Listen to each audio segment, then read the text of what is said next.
Hi, and welcome to Prepping Essentials. Good morning, it's 6:30 on Sunday the 8th of August. Just making my way down to the land, and as always, not quite sure what we're going to get done today, but let's find out.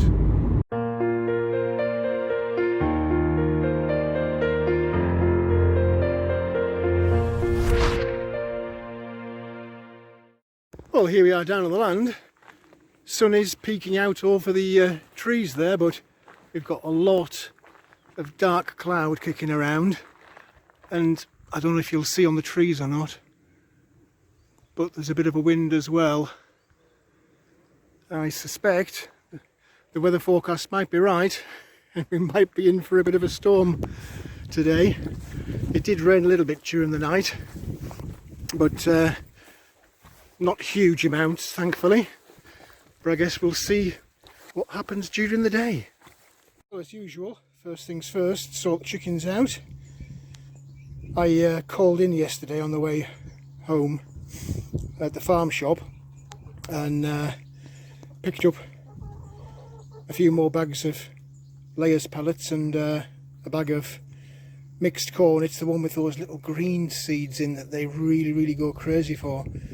So when this bag of corn's used up, probably next week, oh, bit of a scrap going on. When this bag of corn's used up, they'll be on to the special stuff.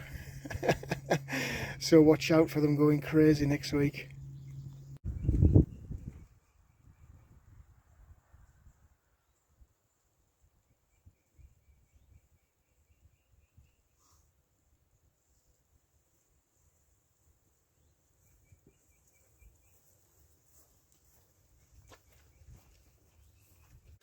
Well, good morning, it's Sunday already.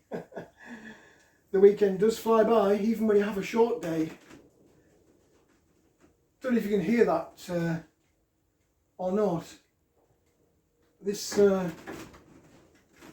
fairly sure you can hear that. That's the wind on the roof. It's been a strange week. We've been promising big storms all week, and we've had little bits of rain here and there.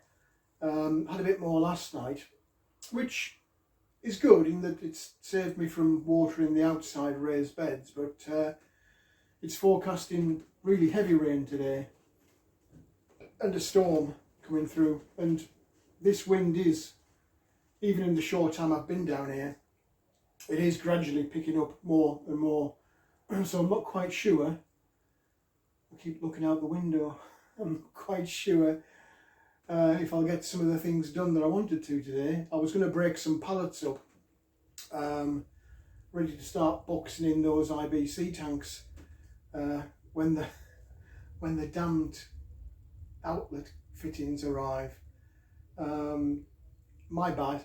I should have checked more thoroughly when I ordered them, but it's difficult on the listings on eBay where I've been getting these types of things from. They don't actually give dimensions in terms of millimeters or inches. They just give fitting descriptor numbers like S60 or whatever. So yeah, the saga of the IBC containers continues. It is wet on the ground, so if I start messing about with pallets, the chances are I'm going to get covered in mud, and so are they. So I don't know whether I'll get that done or not. I was toying with the idea of doing some more planting. I had a couple of comments about trees, whether I should or I shouldn't plant them out. I am tempted to plant them out. It's just a question of where. Do I put them on the field, or do I try and put some of them inside the fenced off area around the raised beds? So I'm still kind of pondering that while I drink my coffee. I was talking to my neighbour, hi Gary, yesterday, and I was also talking with people at the farm shop. I've noticed that quite a few little holes have appeared now. There's two by the chicken coop. There's another one where the old big IBC water tanks are, and there's a couple around the edge of the drainage ditch at the back here.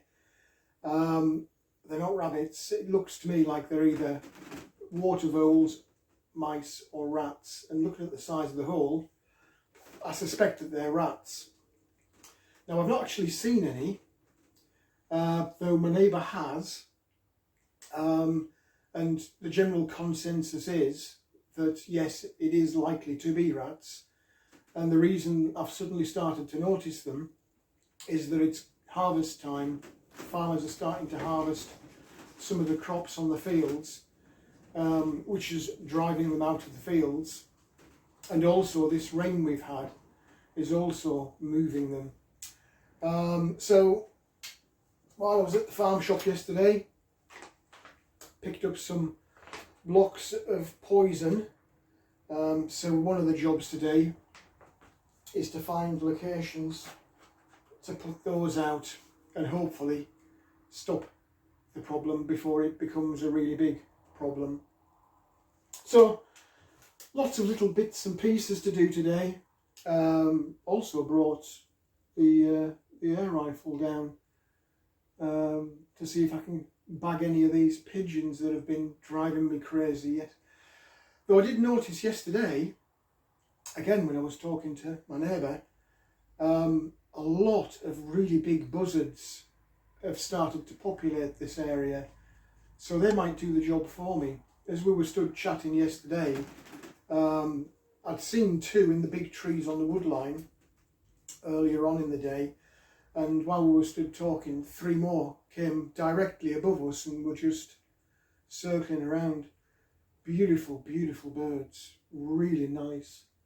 I wish they would nest in these trees here, because that would definitely fix the pigeon problem, and probably the other little mouse, rat, vole problem as well, all in one go. I guess the only danger is that if they do take up residency, they might be eyeing up a way of getting into the chickens, and if I ever did let them out, that would be carnage. In terms of the big wide world, pretty much the same as it was yesterday. Lots of problems around the world. Big forest fires in Greece and Turkey. Thankfully, we don't generally suffer from that kind of thing. I know various places in the States and Canada have also had huge issues with that this year. So my thoughts do go out to people in those countries. It must be absolutely devastating to watch this wall of flame just advancing and eventually taking out not just rural homes, but towns, villages, and certainly in Athens, Greece, it's on the outskirts of the city. So fingers crossed to get that under control and it disappears. Couple of little bits and pieces. I did a bit of a random thing yesterday in the cabin chat about bank bail-ins, and as you do when you're sat thinking, a few other random things popped up that might be worth your thinking about. I don't know how it is in the rest of the world, but here in the UK, with the climate change or climate emergency or whatever they call it nowadays, a lot of legislation has been brought in around fossil fuels, primarily around energy production and trying to get homes and businesses away from burning oil or gas to produce energy. And of course power stations which do the same. I think we've only got one coal-fired power station left in the UK now, and that's due for closure pretty soon. A lot of gas-fired around the UK, but government has brought in legislation, and by 2030 they're trying to move everybody away from using gas. Now that's a big issue in the UK, because the majority of homes actually use gas, not just for cooking, but for heating the water and the central heating of the home. So I don't know, people in the UK, have you thought about the implications of that if they stop producing or installing new gas boilers and gradually seek to phase out the ones that are existing now in the majority of people's homes? What are you going to do for your house for heating, cooking and heating your water? Have you considered going solar? A lot of electric companies now are heavily promoting solar. It is very expensive still. Payback time is a long time. You're talking 15-20 years for payback. But have you considered it as a way of getting ahead? Because as they bring in these new rules, there isn't a great deal that you and I can do.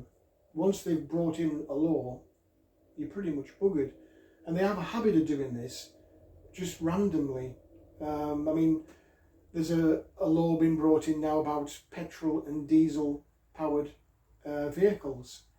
They're banning sales of those from 2030.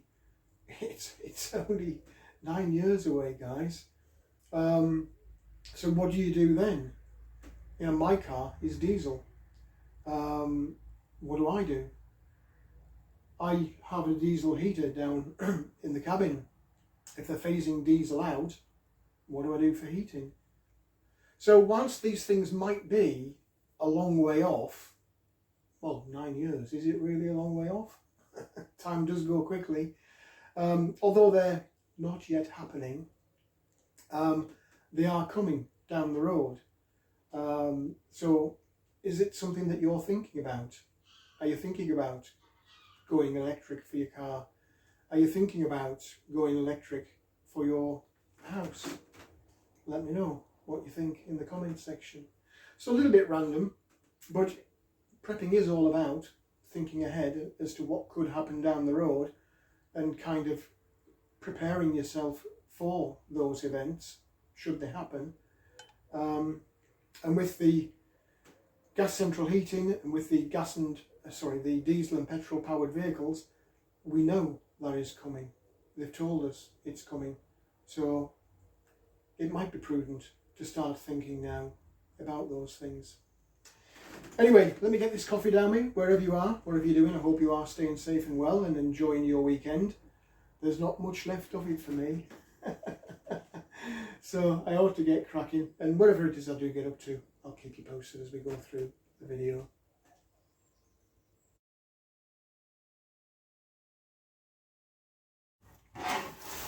Well, excuse the mess on the counter. I just wanted to do a little quick unbox.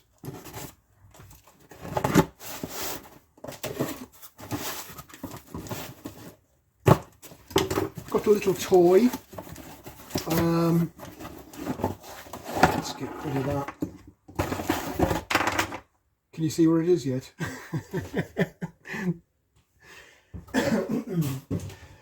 It's actually water connected. Let me just check the camera, see if you can see that or not. Yeah, you can just about. I've got those IBC totes, the new ones outside, and I've talked before about getting water into the garden room for irrigation.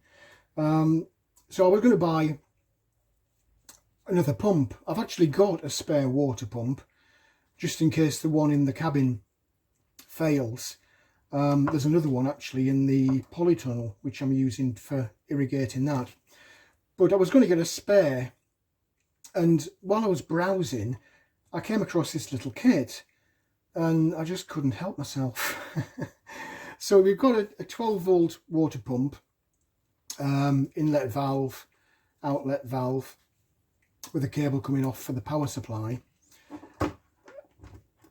which is this here.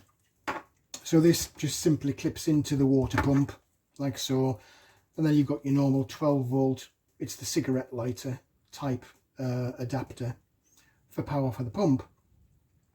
But then off the pump, off these two different hose pipes, you've got the inlet pipe with a really nice little mesh filter. Now I don't have one of these on the one in the polytunnel, and I've noticed that with that tank being sat in sunlight all the time, and it's a white, clear, translucent, whatever you want to call it, colour, there's an algae build-up in the bottom of the tank, and from time to time, as the water level drops, the pump does suck up some of that algae. So I'm going to have a little look on eBay and see if I can find some more of these for that purpose, to save the little irrigation nozzles getting blocked up. So that's really nice. Then off the other end of the outlet, you've got these standard water hose type fittings, and you've got this little trigger action spray. So I mean, it is very, very cheap. I think I paid about £18 for the lot, and I can already see parts of it are a little bit loose. I'll have to have a little play with that ring. But I mean, the pumps are normally £8 or £10 anyway, and hose pipe is ridiculously expensive, especially now since COVID. Anything plastic and rubber is just getting stupid money. So I'm going to have a little play with this, set it all up in the garden room, and I'll show you how it works. Well, I'm hoping it does work. Right, well, we're in the garden room. I've got my normal water container that I use for refilling in the polytunnel. You can probably see actually what I'm talking about when I say algae growth. Can you see that? I hope you can. It's because it's a clear, translucent, whatever you want to call it, container. I've got a 12 volt outlet just up on the wall here, so I'll use that as a means of powering up the pump. I won't plug it in just yet till I've got everything connected. The inlet just literally drops into the tank, container, whatever, and then just pushes on to the end of the pump. Longer term that might want a Jubilee clip round it, but we'll see how we get on for now. And then the other end with the spray, that just comes on. As I say, it's a normal garden hose type fitting, so that just clips on there. These have a habit of leaking under pressure, so I don't know, I guess we'll find out. But let's get this popped into the outlet for the power. It's self-priming.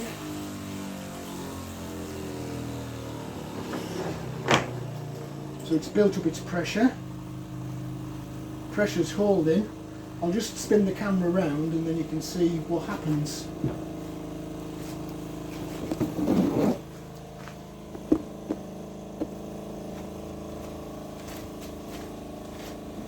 So, that's pretty cool. Different types of spray. It's actually very powerful. I'm surprised how powerful that is.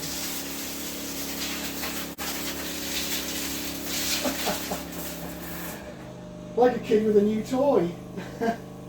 And it is slightly dripping out of there when you let go, but not over much. You could use this, which actually is what it was shown as its use on eBay, for washing your car, like a little power washer, because that is actually quite powerful. Pump is holding up. Tiny little drip there off that adapter, but nothing dramatic. So there we go, it works. A new toy. You know I'm going to get giddy with this now, don't you? But the beauty of this is it's portable, it's transportable. You can move this around anywhere you want, really. As long as you've got a 12 volt outlet, a long enough cable, you could take it anywhere. So I could move this into the garden room, I could take it out to the chicken coop, anywhere really. It really is powerful.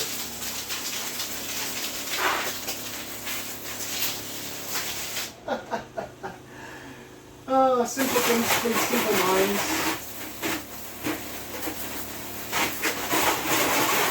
There you go. Very nice.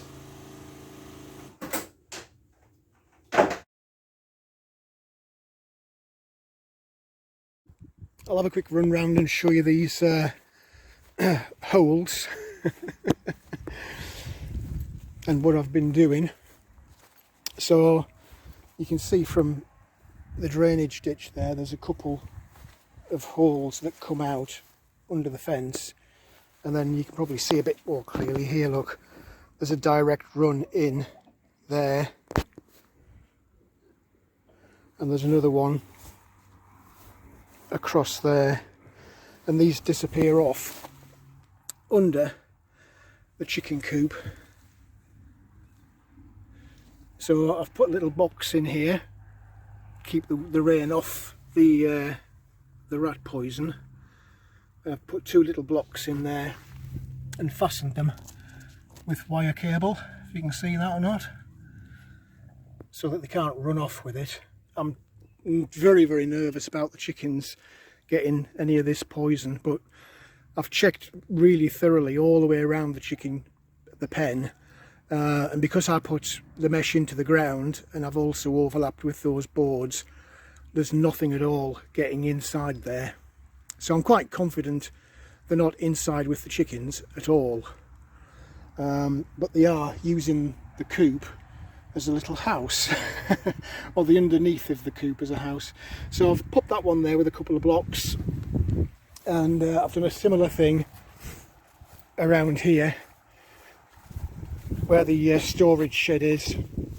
Again, you can probably see down here there's a hole coming out, and then it runs round and then disappears off into that hole underneath the IBC tanks. So I've put another little box here, same kind of thing, a couple of blocks on wire cable. I've popped another one just for really good measure inside the water tank. I don't know if you can see that down there, it's just there, look, on that wire. If anything, I've gone completely mad with it because I've got another one. I don't think they can get in this storage shed, but I've got another one down here just for good measure. This is quite well sealed off, so I don't think, I know they'd been trying to dig here, but they'd fallen foul of the blocks that the wooden structure sits on.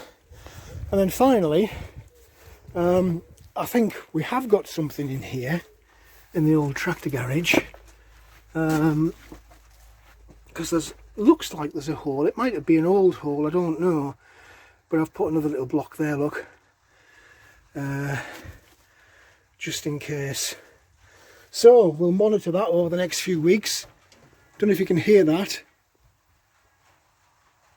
it's rain.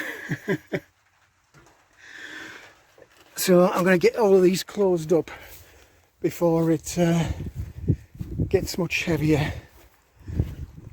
and I'll also need to make sure I'm washing my hands very, very well.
Well, there's the first tree in.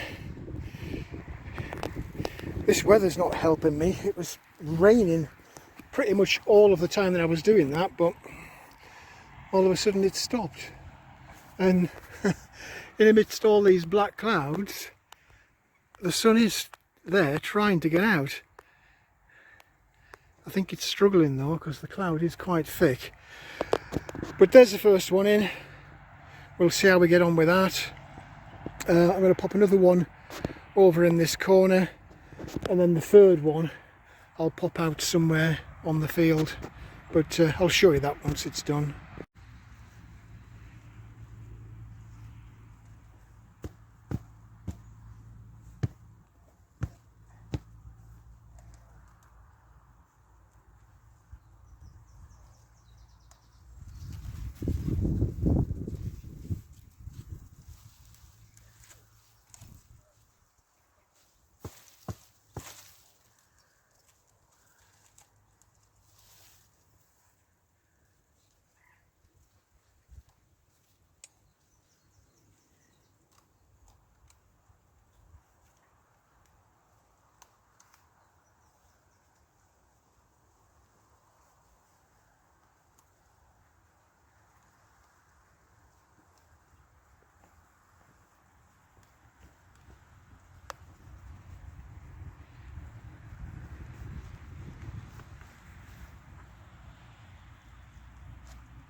let's take a little look. I think half the chickens are in the coop.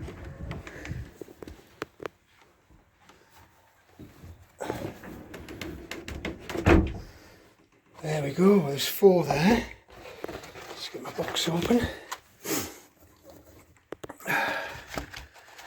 Ah, this rain.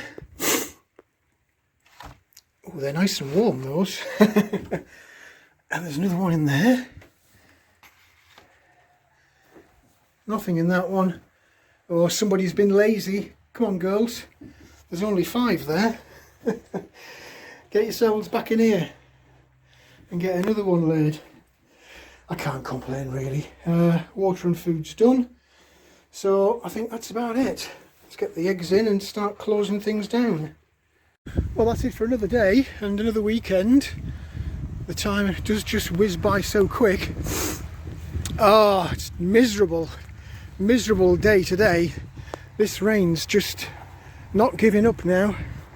And even though it's not exactly a monsoon, I've been out in it enough to get thoroughly soaked. Well, let's see how we get on with these trees. Hopefully they'll get themselves settled in, and if anything, this bit of rain will just help them along. I have really watered them well, so let's see what happens. Come on, trees, I want some fruit. I think we're a few years away from that. Anyway, let me get in the car before I get too wet and start dripping all over my seats. Wherever you are, whatever you're doing, hope you are staying safe and well and enjoying your weekend. Well, that's it for this video. I hope there was something in there that was of interest to you. If you did like the video, please do click on the like button. Also, feel free to hit the subscribe button if you haven't already done so. As always, welcome any comments, questions or suggestions you might have. Was it the right decision to put those fruit trees out into the ground? I am a little bit nervous, especially since we've got a heatwave forecast over the next couple of weeks. But they've got to go in at some time, so I guess we'll find out. But let me know what you think in the comment section below. Now, thanks for watching, and I look forward to seeing you in the next video.